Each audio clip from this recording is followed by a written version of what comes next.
এক জীবনে কিন্তু যেমন শীতে পানি এক ফোঁটা দিলেও একেবারে মানুষ ফাল পেরে ওঠে, লাফাই ওঠে, মানে পানি ভালো লাগে না। গরমের দিনে পানিটা এতটাই ভালো লাগে যে সবচেয়ে প্রিয় লাগে অনেক পানি, ঠান্ডা পানি বা পানি বলতেই একটা মজার জিনিস।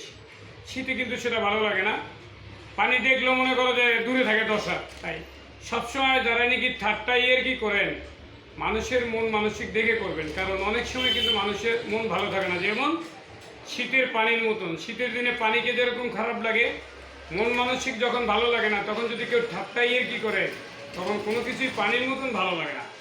ভিডিওটা যদি ভালো লাগে আমার চ্যানেলটাকে সাবস্ক্রাইব করে দেবেন। তাই আগে দেখবেন ওই মানুষের মন মানসিকতা কীরকম আছে, তার সাথে আপনি ঠাট্টা কি করতে পারবেন কিনা। কিন্তু তার মনের দিকটা যদি ভালো না থাকে, আপনি ঠাট্টা কি করবেন, তখন কিন্তু সে রাগ হয়ে যাবে এবং চেপবে। তাই সবসময় খেয়াল করবেন, মানুষের মনের খবর নেবেন আগে, তারপরে তার সাথে কথা বলবেন। ধন্যবাদ ভাইয়া।